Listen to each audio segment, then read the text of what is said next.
Sa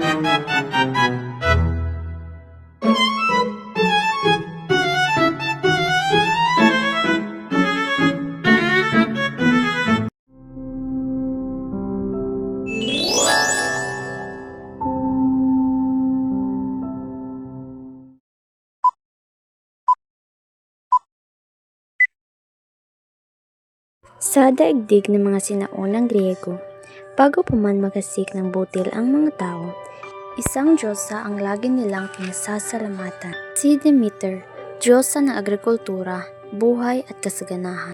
Sa tabi niya'y laging naroon ang kanyang pinakamamahal na anak, si Persephone, isang dalagang masayahin, mahilig sa kalikasan at minahal ng lahat ng nilalang. Ngunit habang sila'y namumuhay sa liwanag ng araw, may isang nilalang sa kadiliman na tahimik na nagmamasid. Si Hades, ang panganay sa tatlong magkakapatid at hari ng kadiliman. Isang araw, habang si Persephone ay namumulot ng bulaklak ng Narcissus kasama ang mga nimpa, biglang bumuka ang lupa at mula sa kailaliman, lumitaw ang karwahe ni Hades. Mabilis nitong sinunggaban si Persephone at dinala sa kanyang daigdig sa ilalim ng lupa. Nang dumating si Demeter, huli na ang lahat. Wala ng kanyang anak at sarado na ang lupa. Mabilis siyang nagtungo sa bundok Olympus upang humingi ng tulong.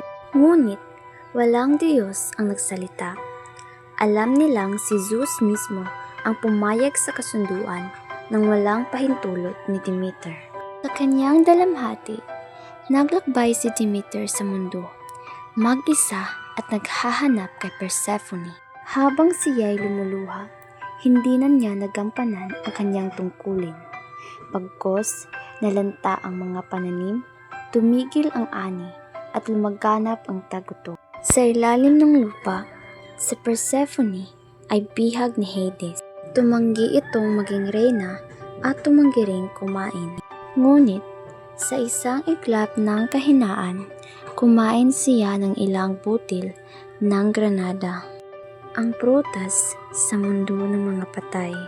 Hindi sumuko si Demeter, lumapit siya kay Helios, ang Diyos ng araw. Dahil sa awa, isinalaysay ni Helios ang buong katotohanan. Mula sa pagdukot, sa kasunduan, at ang pagkain ng granada. Hindi nagdalawang isip si Demeter na agad harapin si Zeus. Ngunit ayon sa batas ng mga Diyos, ang sino mang kumain sa ilalim ng lupa ay kailangang manatili roon. Sa kadahilan ng hindi ito matanggap ni Demeter, nabuo ang isang kasunduan.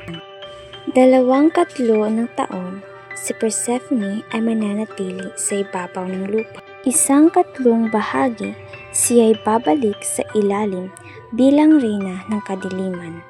Sa tuwing bumabalik si Persephone, nagagalak si Demeter, bumabalik ang ani at tumadami ang halaman. Sa bawat paglisan ni Persephone ay muling nagluluksa si Demeter.